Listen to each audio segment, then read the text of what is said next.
ಈ ಕ್ಷಣದ 50 ಸುದ್ದಿಗಳನ್ನು ನೋಡೋಣ. ಇದೀಗ ಮತ್ತೆ ಲೋಕ ಚುನಾವಣೆಯಲ್ಲಿ ಸ್ಪರ್ಧೆ ಮಾಡ್ತೀನಿ ಅಂತ ಶಿವಮೊಗ್ಗದಲ್ಲಿ ಮಾಜಿ ಸಚಿವ ಈಶ್ವರಪ್ಪ ಹೇಳಿದ್ದಾರೆ. ಯಾರೇನ್ ಹೇಳಿದ್ರು ಹಿಂದೆ ಸರಿಯೋದಿಲ್ಲ. ಪಕ್ಷೇತರ ಅಭ್ಯರ್ಥಿಯಾಗಿ ಸ್ಪರ್ಧಿಸೋದು ಖಚಿತ. ಬಿಎಸ್ವೈ ನನಗೆ ಮಾತ್ರ ಅಲ್ಲ, ಎಲ್ಲರಿಗೂ ಮೋಸ ಮಾಡಿದ್ದಾರೆ ಅಂತ ಆಕ್ರೋಶ ವ್ಯಕ್ತಪಡಿಸಿದರು.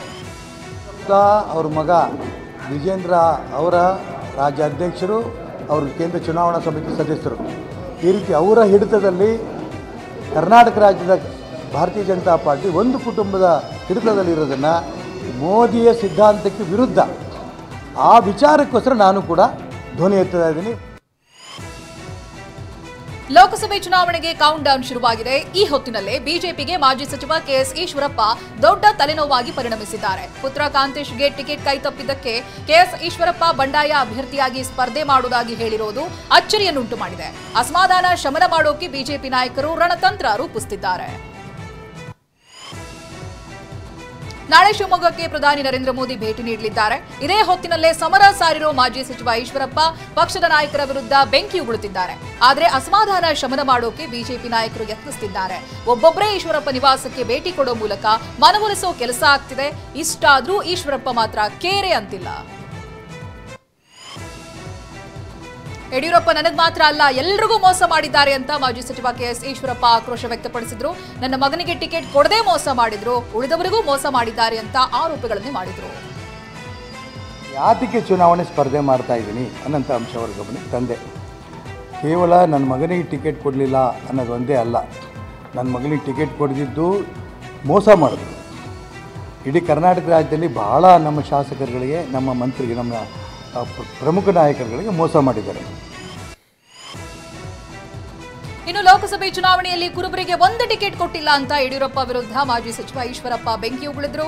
ಕುರುಬರು ಬೆಳೆಯೋದು ಯಡಿಯೂರಪ್ಪನಿಗೆ ಇಷ್ಟ ಇಲ್ಲ. ಯತ್ನಾಳ್, ಸಿಟಿ ರವಿ, ಪ್ರತಾಪ್ಗೆ ಟಿಕೆಟ್ ತಪ್ಪಿಸಿದ್ರು ಅಂತ ಕಿಡಿಕಾರಿದ್ರು. ಇಡೀ ಕರ್ನಾಟಕ ರಾಜ್ಯದಲ್ಲಿ ಎಲ್ಲ ಕುರುಬರಿಗೂ ಒಂದು ಸೀಟ್ ಕೊಡಬಾರ್ದ? ಎಲ್ಲ ಕುರುಬರು ನನಗೆ ಫೋನ್ ಮಾಡ್ತಿದ್ದಾರೆ, ಏನು ನಾವು ತಪ್ಪು ಮಾಡಿದ್ದೀವಿ ಅಂತ. ಉತ್ತರ ಏನದಕ್ಕೆ? ನನಗೆ ಉತ್ತರ ಕೊಡೋಕ್ಕೆ ನನ್ನ ಹತ್ರ ಇಲ್ಲ. ಕುರುಬ ಅಂತ ನನಗೆ ಟಿಕೆಟ್ ಕೊಡಬೇಕು ಅಂತ ಅವ್ರ ಜಾತಿ ಲೆಕ್ಕದಲ್ಲಿ ಲಿಂಗಾಯತರು ಕೊಡಬೇಕು ಅಂತ ಕೊಟ್ಕೊಂಡು ನಾನು ಬೇಡ ಅನ್ನಲ್ಲ. ಯಾಕೆ? ಜಾಸ್ತಿ ಓಟ್ ಇದೆ ಅಂತ. ಕುರುಬರು ಓಟ್ ಇಲ್ವಾ? ಹಾಸನ ಜಿಲ್ಲಾ ಕಾಂಗ್ರೆಸ್ ಘಟಕದಲ್ಲೂ ಭಿನ್ನಮತ ಭುಗಿಲೆದ್ದಿದೆ. ಶ್ರೇಯಸ್ ಪಟೇಲ್ಗೆ ಟಿಕೆಟ್ ಘೋಷಿಸಿದ್ದಕ್ಕೆ ಆಕ್ರೋಶ ಜೋರಾಗಿದೆ. ಸೋದರಳಿಯನ ವಿರುದ್ಧವೇ ಮಾಜಿ ಸಂಸದ ದಿವಂಗತ ಜಿ ಪುಟ್ಟರಾಜಸ್ವಾಮಿ ಗೌಡ ಪುತ್ರಿ ಪಿ ರಾಜೇಶ್ವರಿ ಬಂಡಾಯ ಎದ್ದಿದ್ದಾರೆ. ಕಳೆದ ವಿಧಾನಸಭೆ ಚುನಾವಣೆಯಲ್ಲೂ ಸಹ ಟಿಕೆಟ್ ಕೈತಪ್ಪಿತ್ತು. ಇದೀಗ ಎಂಪಿ ಚುನಾವಣೆ ಟಿಕೆಟ್ ತಪ್ಪಿದ್ದಕ್ಕೆ ಆಕ್ರೋಶ ವ್ಯಕ್ತಪಡಿಸಿದ್ದಾರೆ. ಕೆಎಸ್ ಈಶ್ವರಪ್ಪ ಮನವೊಲಿಸೋದಕ್ಕೆ ಬಿಜೆಪಿ ನಾಯಕರು ಶತ ಪ್ರಯತ್ನವನ್ನ ನಡೆಸ್ತಾ ಇದ್ದಾರೆ. ಬೆಳಿಗ್ಗೆಷ್ಟೇ ಶಿವಮೊಗ್ಗದಲ್ಲಿರೋ ಈಶ್ವರಪ್ಪ ನಿವಾಸಕ್ಕೆ ಬಿಜೆಪಿ ಶಾಸಕ ಆರಗ ಜ್ಞಾನೇಂದ್ರ ಟೀಮ್ ಆಗಮಿಸಿದ್ರು. ಎಂಎಲ್ಸಿಗಳಾದ ರವಿಕುಮಾರ್, ಡಿಸಿ ಅರುಣ್ ಕೂಡ ಇದ್ರು. ಈಶ್ವರಪ್ಪ ಜೊತೆ ಸುಮಾರು 1 ಗಂಟೆಗಳ ಕಾಲ ಚರ್ಚೆ ಮಾಡಿದ್ರು. ಆದ್ರೂ ಕೂಡ ಈಶ್ವರಪ್ಪ ಬಗ್ಲೇ ಇಲ್ಲ. ಬಳಿಕ ಮಾತನಾಡಿದ ಈಶ್ವರಪ್ಪ ತನ್ನ ನಿರ್ಧಾರದಿಂದ ಹಿಂದೆ ಸರಿಯಲ್ಲ ಅಂತ ಹೇಳಿದ್ದಾರೆ. ಬಿಜೆಪಿ ನಾಯಕರ ಮನವೊಲಿಕೆಗೂ ಮಾಜಿ ಸಚಿವ ಕೆಎಸ್ ಈಶ್ವರಪ್ಪ ಬಗ್ಲೇ ಇಲ್ಲ. ಇದಾಗ್ತಿದ್ದಂತೆ ಬಂಡಾಯ ಶಮನಕ್ಕೆ ಹೈಕಮಾಂಡ್ ನಾಯಕರು ಎಂಟ್ರಿ ಕೊಟ್ಟಿದ್ದಾರೆ. ಕೇಂದ್ರ ನಾಯಕರ ಸಮ್ಮುಖದಲ್ಲಿ ಮನವೊಲಿಸುವ ಪ್ರಯತ್ನ ನಡೆಯಿತು. ಶಿವಮೊಗ್ಗದಲ್ಲಿನ ಈಶ್ವರಪ್ಪ ನಿವಾಸಕ್ಕೆ ಕರ್ನಾಟಕ ರಾಜ್ಯ ಬಿಜೆಪಿ ಉಸ್ತುವಾರಿ ರಾಧಾಮೋಹನ್ ಅಗರ್ವಾಲ್ ಭೇಟಿ ನೀಡಿ ಮಾತುಕತೆ ನಡೆಸಿದ್ರು. ಆದ್ರೆ ಸಂಧಾನ ಸಕ್ಸಸ್ ಆಗಲೇ ಇಲ್ಲ, ವಿಫಲವಾಯಿತು. ಕೇಂದ್ರ ತಂಡಕ್ಕೂ ಮಾಜಿ ಸಚಿವ ಕೆಎಸ್ ಈಶ್ವರಪ್ಪ ತಲೆನೋವಾಗಿ ಪರಿಣಮಿಸಿದ್ದಾರೆ. ಕೇಂದ್ರ ನಾಯಕರ ಸಂಧಾನಕ್ಕೂ ಬಗ್ಲೇ ಇಲ್ಲ. ಅಸಮಾಧಾನ ಶಮನಕ್ಕೆ ಮುಂದಾದಂತಹ ವರಿಷ್ಠರಿಗೆ ಹಿನ್ನಡೆ ಆಗಿದೆ. ವರಿಷ್ಠರ ಮನೆಗೆ ಬರ್ತಿದ್ದಂತೆ ಮನೆಯಿಂದ ಈಶ್ವರಪ್ಪ ಹೊರ ನಡೆದಿದ್ದಾರೆ. ಸುಮಾರು 1 ಗಂಟೆ ಆದರೂ ಕೂಡ ಮನೆಗೆ ಬರಲೇ ಇಲ್ಲ. ಕಾದು ಕಾದು ಸುಸ್ತಾದ ವರಿಷ್ಠರು ಬರಿಗೈಲಿ ವಾಪಸ್ ಆಗಿದ್ದಾರೆ. ಒಂದೆಡೆ ಬಿಜೆಪಿ ಸಂಧಾನಕ್ಕೆ ಪ್ರಯತ್ನ ಮಾಡ್ತಿದ್ರೆ, ಮತ್ತೊಂದೆಡೆ ಶಿವಮೊಗ್ಗದಲ್ಲಿ ಕಾರ್ಯಕರ್ತರ ಸಂಘಟನೆಗೆ ಕಾಂತೇಶ್ ಮುಂದಾಗಿದ್ದಾರೆ. ಜಿಲ್ಲೆಯಲ್ಲಿ ಈಶ್ವರಪ್ಪ ಪರ ಪ್ರಚಾರ ನಡೆಸಿದ್ದಾರೆ. ಪಕ್ಷೇತರ ಅಭ್ಯರ್ಥಿಯಾಗಿ ಸ್ಪರ್ಧೆಗೆ ಬೆಂಬಲ ನೀಡಲು ಮನವಿ ಮಾಡಿದ್ರು. ಆನವಟ್ಟಿಯಲ್ಲಿ ಚುನಾವಣಾ ಪ್ರಚಾರಕ್ಕೆ ಕಾಂತೇಶ್ಗೆ ಉಡುಪಿ ಹೋಟೆಲ್ ಮಾಲೀಕರು ದೇಣಿಗೆ ನೀಡಿದ್ದಾರೆ. ಹಾಸನ, ಮಂಡ್ಯ ಹಾಗೆ ಕೋಲಾರ ಕ್ಷೇತ್ರಗಳು ಬಹುತೇಕ ಜೆಡಿಎಸ್ ಪಾಲಾಗಿದೆ. ಕಗ್ಗಂಟಾಗಿದ್ದ ಕೋಲಾರ ಕ್ಷೇತ್ರವನ್ನ ಜೆಡಿಎಸ್ಗೆ ಬಿಟ್ಕೊಡೋದಕ್ಕೆ ಬಿಜೆಪಿ ನಿರ್ಧರಿಸಿದೆ ಅಂತ ಹೇಳಲಾಗ್ತಾ ಇದೆ. 3 ಕ್ಷೇತ್ರಗಳ ಅಭ್ಯರ್ಥಿಯನ್ನ ನೀವೇ ಘೋಷಣೆ ಮಾಡಿ ಅಂತ ಅಮಿತ್ ಶಾ ಸಲಹೆ ನೀಡಿದ್ದಾರಂತೆ. ಹೀಗಾಗಿ ನಾಳೆ ಅಥವಾ ನಾಡಿದ್ದು 3 ಕ್ಷೇತ್ರಗಳ ಅಭ್ಯರ್ಥಿ ಹೆಸರು ಘೋಷಿಸುವ ಸಾಧ್ಯತೆ ಇದೆ. ಹಾಸನದಿಂದ ಪ್ರಜ್ವಲ್ ರೇವಣ್ಣ, ಮಂಡ್ಯದಿಂದ ಸಿಎಸ್ ಪುಟ್ಟರಾಜು, ಕೋಲಾರದಿಂದ ಸಮೃದ್ಧಿ ಮಂಜುನಾಥ್ ಅಥವಾ ಮಲ್ಲೇಶ್ ಬಾಬು ಕಣಕ್ಕಿಳಿಯುವ ಸಾಧ್ಯತೆ ಇದೆ. ಮಂಡ್ಯ ಅಥವಾ ಚಿಕ್ಕಬಳ್ಳಾಪುರದಿಂದ ನೀವೇ ಸ್ಪರ್ಧಿಸಿ ಅಂತ ಎಸ್ಟಿಕೆಗೆ ಅಮಿತ್ ಶಾ ಸಲಹೆ ಕೊಟ್ಟಿದ್ದಾರೆ. ಈ ಮೂಲಕ ಮತ್ತೊಂದು ಕ್ಷೇತ್ರ ಬಿಟ್ಕೊಡುವಂತ ಆಫರ್ ಕೊಟ್ಟಿದ್ದಾರೆ. ಆದರೆ ಆಫರ್ ನಿರಾಕರಿಸಿದ ಎಸ್ಟಿಕೆ ರಾಜ್ಯ ರಾಜಕಾರಣದಲ್ಲೇ ಮುಂದುವರಿಯೋದಾಗಿ ಹೇಳಿದ್ದಾರೆ. ಹೀಗಾಗಿ ಮಂಡ್ಯದಿಂದ ನಿಖಿಲ್ ಕಣಕ್ಕಿಳಿಸುವ ಬಗ್ಗೆ ಚರ್ಚೆ ನಡೆಸಿದ್ದಾರೆ. 25 ಆದ್ಮೇಲೆ ಹೇಳ್ತೀನಿ. 25 ಕೇಳ್ತೀನಿ. ನನಗೆ ಆರೋಗ್ಯದ ಸಮಸ್ಯೆ ಏನಿದೆ, ಆಸ್ಪತ್ರೆ ಚಿಕಿತ್ಸೆ ಆದ ನಂತರ ಹೇಳ್ತೀನಿ. ಇನ್ನು ಹಾಸನ ಅಭ್ಯರ್ಥಿ ಬಗ್ಗೆಯೂ ಚರ್ಚೆಯಾಗಿದ್ದು, ಪ್ರಜ್ವಲ್ ರೇವಣ್ಣ ಬದಲಾವಣೆ ಅಮಿತ್ ಶಾ ಸಲಹೆ ನೀಡಿದ್ದಾರಂತೆ. ಬೇರೆಯವರಿಗೆ ಟಿಕೆಟ್ ನೀಡಿದ್ರೆ ಗೆಲ್ತೀವಿ ಅಂತ ಎಸ್ಟಿಕೆಗೆ ಸರ್ವೆ ರಿಪೋರ್ಟ್ ಸಮೇತ ತೋರಿಸಿದ್ದಾರೆ ಅಂತ ಹೇಳಲಾಗಿದೆ. ಆದರೆ ಪ್ರಜ್ವಲ್ ಹೊರತಾಗಿ ಬೇರೆಯವರನ್ನು ನಿಲ್ಲಿಸೋದಕ್ಕೆ ಎಸ್ಟಿಕೆ ನಿರಾಕರಿಸಿದ್ದಾರೆ. ಪ್ರಜ್ವಲ್ ರೇವಣ್ಣರನ್ನೇ ಗೆಲ್ಲಿಸಿಕೊಂಡು ಬರುವುದಾಗಿ ಎಸ್ಟಿಕೆ ಭರವಸೆ ನೀಡಿದ್ದಾರೆ. ಮಂಡ್ಯ ಅಖಾಡ ಜೆಡಿಎಸ್ ಪಾಲಾಗಿರುವುದು ಪಕ್ಕ ಅಂತ ಹೇಳಲಾಗ್ತಾ ಇದೆ. ಆದರೂ ಬಿಜೆಪಿ ಟಿಕೆಟ್ಗಾಗಿ ಸುಮಲತಾ ನಿರಂತರ ಪ್ರಯತ್ನವನ್ನು ಮುಂದುವರೆಸಿದ್ದಾರೆ. ಮಂಡ್ಯದಿಂದಲೇ ಸ್ಪರ್ಧಿಸ್ತೀನಿ ಎಂದಿರೋ ಸುಮಲತಾ ಟಿಕೆಟ್ ಸಿಗದಿದ್ರೆ ಏನ್ ಮಾಡ್ತಾರೆ ಅನ್ನೋದು ಕುತೂಹಲವಾಗಿ ಉಳಿದಿದೆ. ಸಂಸದೆ ಸುಮಲತಾಗೆ ಬಿಜೆಪಿ ಹೈಕಮಾಂಡ್ ಬುಲಾವ್ ನೀಡಿದೆ. ಹೈಕಮಾಂಡ್ ಬುಲಾವ್ ಹಿನ್ನೆಲೆ ದೆಹಲಿಗೆ ಸುಮಲತಾ ಪ್ರಯಾಣ ಬೆಳೆಸಿದ್ದಾರೆ. ಅಮಿತ್ ಶಾ, ಜೆಪಿ ನಡ್ಡಾ ಭೇಟಿಯಾಗಿ ಮಾತುಕತೆ ನಡೆಸುವಂತ ಸಾಧ್ಯತೆ ಇದೆ.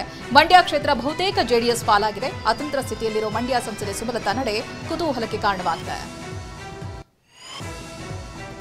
ಲೋಕ ಟಿಕೆಟ್ ಘೋಷಣೆ ಬೆನ್ನಲ್ಲೇ ದಾವಣಗೆರೆ ಬಿಜೆಪಿಯಲ್ಲಿ ಅಸಮಾಧಾನದ ಹೊಗೆ ಧಗಧಗಿಸುತ್ತಿದೆ. ಸಂಸದ ಜಿಎಂ ಸಿದ್ದೇಶ್ವರ ಪತ್ನಿ ಗಾಯತ್ರಿ ಸಿದ್ದೇಶ್ವರ್ಗೆ ಟಿಕೆಟ್ ಕೊಟ್ಟಿದ್ದಕ್ಕೆ ಬಿಜೆಪಿಯಲ್ಲಿ ವಿರೋಧ ವ್ಯಕ್ತವಾಗಿದೆ. ಮಾಜಿ ಶಾಸಕ ರೇಣುಕಾಚಾರ್ಯ ರೆಬಲ್ ಬಿಜೆಪಿ ಟೀಮ್ ಗೌಪ್ಯ ಸಭೆ ನಡೆಸಿದೆ. ಜಿಎಂ ಸಿದ್ದೇಶ್ವರ್ ಕುಟುಂಬದ ವಿರುದ್ಧವಾಗಿ ಅತೃಪ್ತರು ಸಮರವನ್ನೇ ಸಾರಿದ್ದಾರೆ. ಬಿಜೆಪಿ ಅಭ್ಯರ್ಥಿ ಶ್ರೀರಾಮುಲು ವಿರುದ್ಧವಾಗಿ ಸ್ಪರ್ಧಿಸಲು ಎಸ್ ತಿಪ್ಪೇಸ್ವಾಮಿ ನಿರ್ಧರಿಸಿದ್ದಾರೆ. ನಾನು ಬಳ್ಳಾರಿ ಲೋಕಸಭೆ ಕ್ಷೇತ್ರದ ಬಿಜೆಪಿ ಟಿಕೆಟ್ ಆಕಾಂಕ್ಷಿಯಾಗಿದ್ದೆ. ನನ್ನ ಜೊತೆ ಚರ್ಚೆ ಮಾಡದೆ ಶ್ರೀರಾಮುಲುಗೆ ಟಿಕೆಟ್ ಘೋಷಿಸಿದ್ದಾರೆ. ಹಾಗಾಗಿ ನಾನು ಪಕ್ಷೇತರ ಅಭ್ಯರ್ಥಿಯಾಗಿ ಸ್ಪರ್ಧಿಸಲು ನಿರ್ಧರಿಸಿದ್ದೇನೆ ಅಂತ ಮಾಜಿ ಶಾಸಕ ತಿಪ್ಪೇಸ್ವಾಮಿ ಹೇಳಿದ್ದಾರೆ. ಚುನಾವಣಾ ದೇಣಿಗೆ ಬಗ್ಗೆ ಕೇಂದ್ರ ಸಚಿವೆ ನಿರ್ಮಲಾ ಉತ್ತರ ನೀಡಬೇಕು ಅಂತ ಶಾಸಕ ಪ್ರದೀಪ್ ಈಶ್ವರ್ ಆಗ್ರಹಿಸಿದ್ದಾರೆ. 20,000ಕ್ಕೂ ಅಧಿಕ ದೇಣಿಗೆ ನೀಡಿದವರ ವಿವರವನ್ನು ಬಹಿರಂಗಪಡಿಸಬೇಕು. ಚುನಾವಣಾ ಬಾಂಡ್ನಲ್ಲಿ ಸಾಕಷ್ಟು ಹಗರಣವಾಗಿದೆ ಅಂತ ವಾಗ್ದಾಳಿ ನಡೆಸಿದ್ದಾರೆ. ಬಹಳ ದೊಡ್ಡ ಅವ್ಯವಹಾರ ನಡೆದಿದೆ, ಭ್ರಷ್ಟಾಚಾರ ನಡೆದಿದೆ. I request our honourable finance minister Nirmala Sitharaman madam ji, please we are expecting a prompt response from you madam. Because being a responsible citizen of India and elected representatives from Karnataka.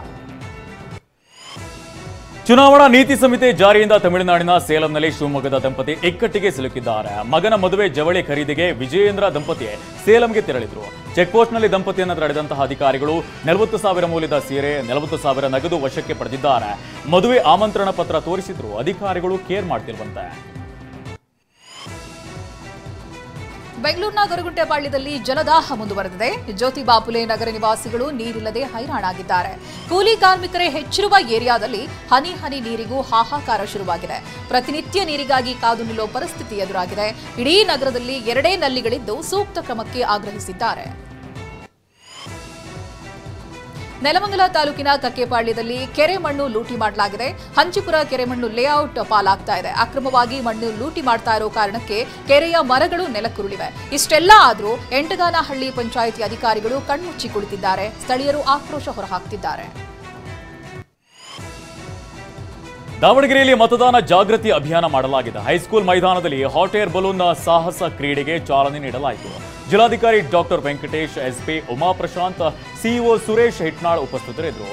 ನೋಂದಣಿ ಮಾಡಿದ ಸಾರ್ವಜನಿಕರಿಗೆ ಉಚಿತವಾಗಿ ಏರ್ ಬಲೂನ್ನಲ್ಲಿ ಹಾರಾಟಕ್ಕೆ ಅವಕಾಶ ನೀಡಲಾಗಿದೆ. ಕೆರೆಗಳ ಒಡಲು ಸೇರಬೇಕಾದಂತಹ ನೀರು ಕಳ್ಳರ ಪಾಲಾಗ್ತಿದೆ. ವಿಜಯಪುರ ಜಿಲ್ಲೆ ದೇವರಹಿಪ್ಪರಗಿ ತಾಲೂಕಿನಲ್ಲಿ ಕಳ್ಳರ ಹಾವಳಿ ಮುಂದುವರೆದಿದೆ. ಕುಡಿಯುವ ನೀರಿನ ಸಮಸ್ಯೆ ಹಿನ್ನೆಲೆಯಲ್ಲಿ ಸರ್ಕಾರ ಮುಳವಾಡ ಏತ ನೀರಾವರಿ ಯೋಜನೆ ಮೂಲಕ ಕೆರೆಗಳಿಗೆ ನೀರು ಬಿಡ್ತಿದೆ. ಆದರೆ ಕೆಲ ಪ್ರಭಾವಿಗಳು ಕಾಲುವೆಗೆ ಒಡಲು ಹಳೆಯ ಒಂದು ಕಲ್ಲಿನ ಕ್ವಾರಿಯಲ್ಲಿ ನೀರನ್ನ ಸಂಗ್ರಹಿಸ್ತಾ ಇದ್ದಾರೆ. ದೆಹಲಿ ಸಿಎಂ ಅರವಿಂದ್ ಕೇಜ್ರಿವಾಲ್ಗೆ ಸಂಕಷ್ಟ ಮುಂದುವರೆದಿದೆ. ಇಡಿ ಅಧಿಕಾರಿಗಳು ಅರವಿಂದ್ ಕೇಜ್ರಿವಾಲ್ಗೆ ಮತ್ತೆ ಸಮನ್ಸ್ ಜಾರಿ ಮಾಡಿದ್ದಾರೆ. ಅಬಕಾರಿ ನೀತಿ ಹಗರಣ ಸಂಬಂಧ 9ನೇ ಸಮನ್ಸ್ ಇದಾಗಿದೆ. ಮಾರ್ಚ್ 21ರಂದು ವಿಚಾರಣೆಗೆ ಹಾಜರಾಗುವಂತೆ ಸೂಚನೆ ಕೊಟ್ಟಿದ್ದಾರೆ.